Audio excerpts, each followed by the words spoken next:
Hi, welcome to a special episode of Real Talk with Big Love. It's going to be a little bit different, and I wanted to talk to you about my life as a foster parent.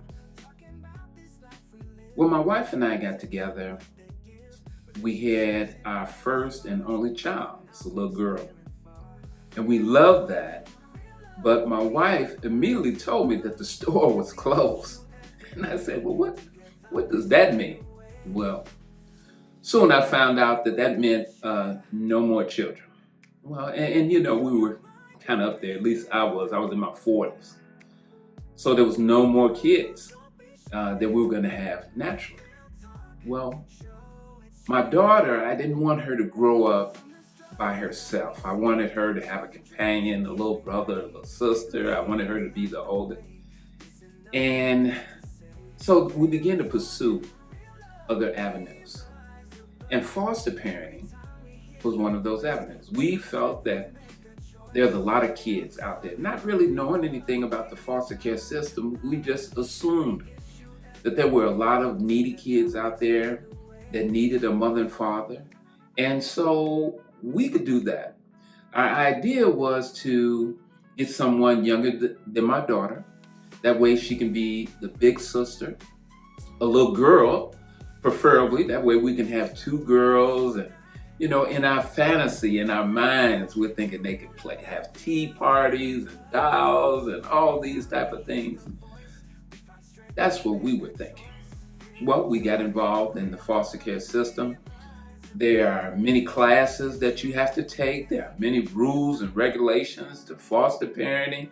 We had no idea of what we were getting ourselves into. But it was all worth it.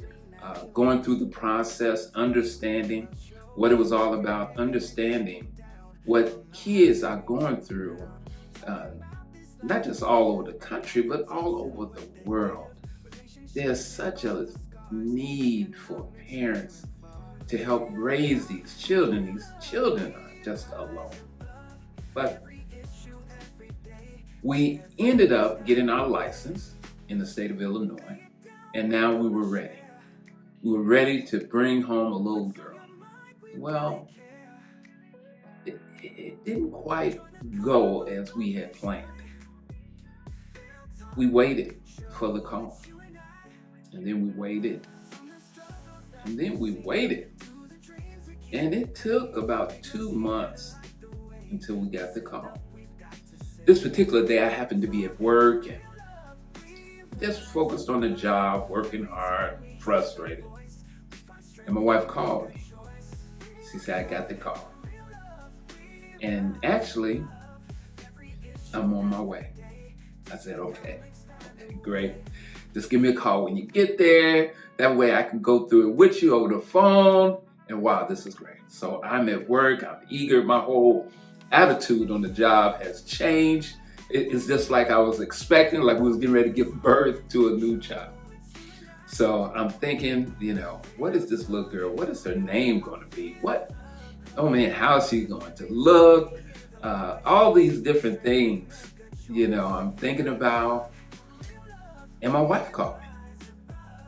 And when I answered the phone, the first thing I noticed, it was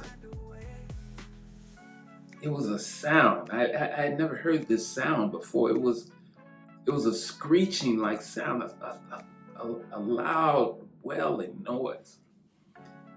And I was thinking that she was outside, and I'm like, "Why don't you call me back when you get inside?" She said, "I am inside." And then she began to describe what she was seeing.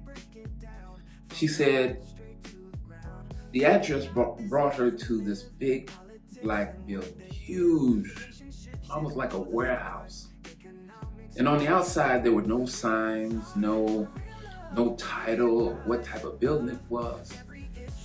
She goes in and she said it's this huge place, huge, and it's filled with kids. It's wall to wall kids. They're all over.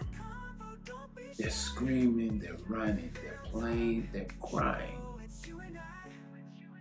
She said, I've never seen anything like this.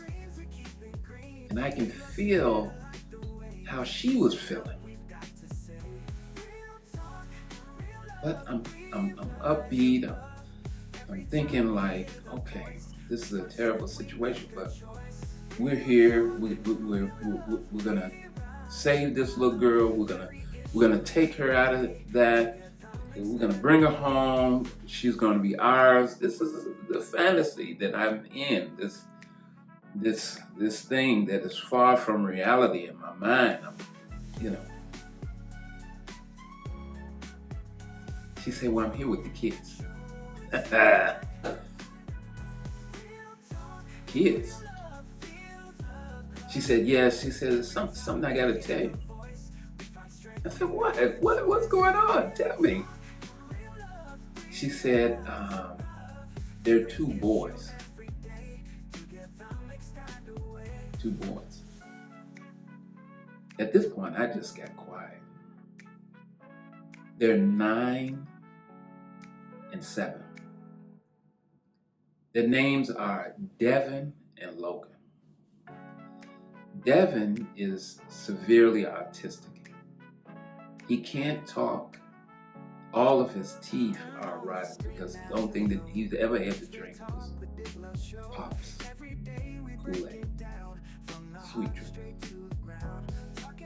He wears a diaper because he can't go to the bathroom by himself. Logan, he's a cute little boy, hyper, seems somewhat normal, but has been exposed to horrendous things, and I'm like, oh my God.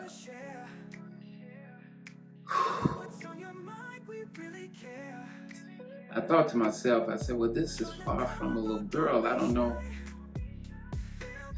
Maybe we shouldn't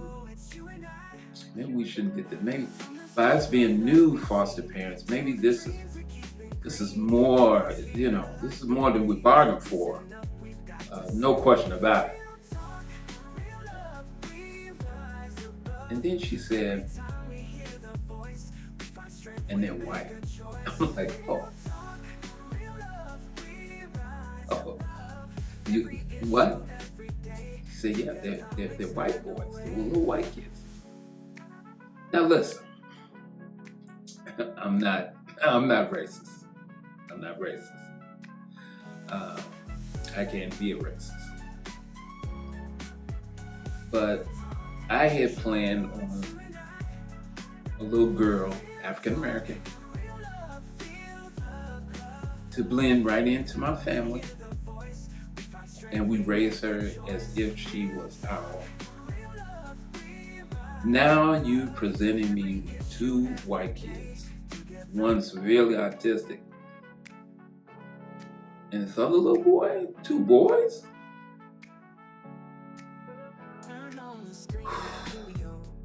I said, well, let me pray about it. And she said, there's one more thing. I said, well, listen, you might as well come over here. She says, I love them all. And you know what? That's all I needed. Because I know where there's love, God is there. Because God is there.